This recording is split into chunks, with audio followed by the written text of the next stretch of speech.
Hello, Resurrection. This is my Thursday talk on Friday, December the 18th. Happy birthday to my sister. The reason that it's coming on Friday is because I have got a lot on my mind about our Christmas Eve service this year. I am bothered by something, and it's something that I have done that I think I want to make right. And that is every year on December the 24th, we worship together as one family. We do that at 4:30. The reason we do it at 4:30 is because every time we poll the congregation, 4:30 is the time that is by far the most preferred time by 20 and 30 families. Usually, a lot of people prefer 4:30 a great deal more than most other times. So we have to limit this year to 40, 45 people in the nave to be able to do that, and that's roughly 1/5 of our normal Christmas Eve congregation. I think that probably 6 or 7 families will end up being able to come to Resurrection at 4:30 for the Christmas Eve service, and that's kind of sad to me. I think a lot of people will try to make reservations for 4:30 and they won't get them. And for a lot of folks, instead of making a reservation for 6:30 or 8:30, they won't be angry, but they will say, well, it just didn't work out for us this year. We'll try again next year. All week, Pat and Ann and I have been fielding phone calls from folks that we've never met before, or folks that we have not seen in years, or we see them maybe once a year, and Resurrection is part of their once a year Christmas tradition. And they call and they ask us what time the services are, and we tell them when they are. Now, I know that our regular parishioners are all going to have an opportunity to come together and to worship. But for the folks who are not on the regular parish mailing list and things like that, we tell them they're going to need to make a reservation. But in the back of my mind, I'm kind of thinking, but I'm not sure that you'll get one, because I'm not sure there will be a spot for everyone this year. And that bothers me a great deal. You know, Jesus reminded us over and over again that the church does not exist for us. The church does not exist for the sheep who are already part of the flock, but it exists for non-members. It's the only organization in the world that exists for its non-members. And by closing the doors, by rolling up the sidewalks this year on Christmas Eve, I think we're doing the opposite of what Jesus told us to do. Now, it's an odd year. We can't have it both ways. That's not the only thing on my mind about Christmas Eve this year. The other things on my mind are Tennessee and California seem to be the most dangerous COVID spots on planet Earth right now. And that's not an exaggeration. I think that's absolutely true according to the numbers. And that worries me. I think, and this is just me prognosticating, which I'm usually not very good at, but I think Williamson County is beginning to warm up its families to the idea that they probably will not go back after Christmas. Probably the rest of the year will be remote learning. That is going to break my children's hearts. They're going to hate that, especially my senior. I feel so badly for him because of that. We have a lot of people who want to come to 4:30 who are not going to be able to do that. It could be snowy. It could be icy. The Joneses have had another COVID contact, although it's a contact that enough time has passed that I think we're all okay. But I have a lot of things on my mind. I have called several of you today, and I've gotten as many opinions.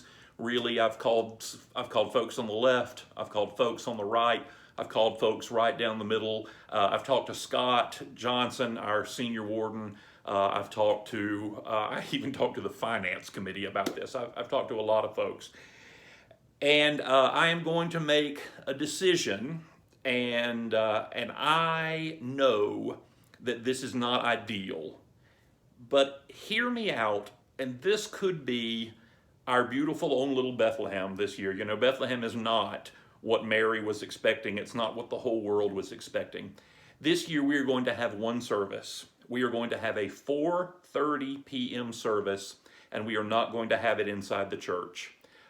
We are going to broadcast it, but we're going to have a service in the parking lot.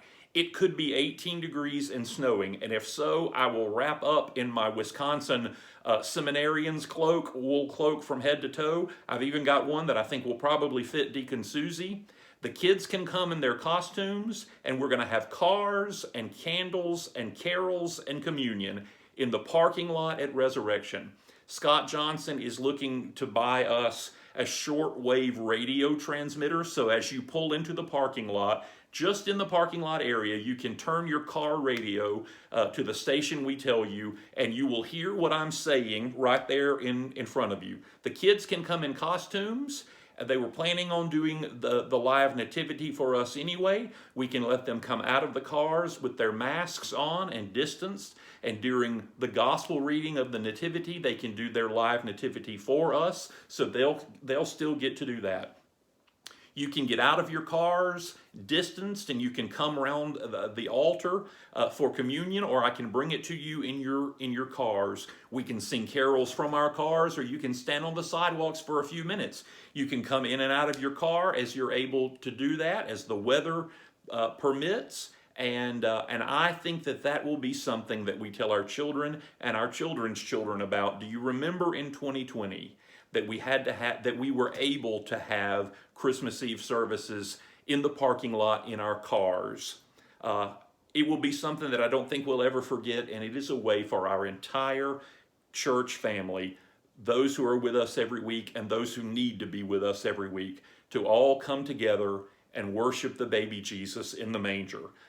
It is something that we can do this year. It is not ideal, but we can worship the Lord Jesus as we do it, and we can worship him together, which is very important to me, and I think important to you too. Now, I called two dear friends this morning, and I said, what would you think about doing it this way? And their response was, it's not great, right? That's not what we would prefer. But we know that you love us. We know that you are doing the best you can, and that you are searching desperately for a way to make communion available to as many people as possible on Christmas Eve, and we will have your back. And I cannot tell you how much I appreciate that. They don't like it, but they love their church, and they're always in my corner, and I appreciate that so much. I'm going to ask for a little mercy this year at Christmas time. I'm going to ask for some love and some mercy. You always do show that to me anyway, and I will tell you that for some of you, this is not ideal. For some of you, this sounds like a great idea. I am walking a tightrope here, but what we're trying to do is we're trying to come together and worship the Lord Jesus and let everything else fall away. That's the important message for us for Christmas this year.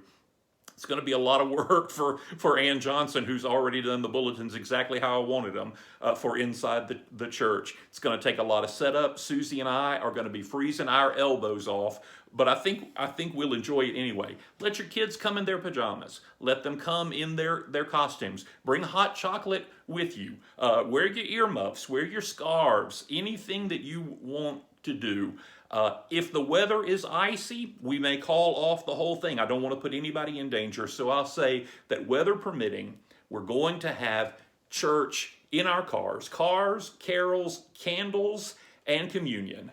We're going to have that at 4:30 on December the 24th. You do not need to make a reservation. Invite everybody you can think of. We will pack the parking lot. We'll bring in our neighbors, we'll bring in our friends, we'll bring in our family. We will be safe in doing that. We won't put Hildegard at risk. We won't put Susie at risk. We won't put you at risk, and we will worship the Lord Jesus. I love you. I'm trying very hard to make a memorable Christmas experience for all of us, while not hurting anybody's feelings, while not really upsetting anybody. I hope that this will be a success in all of those things.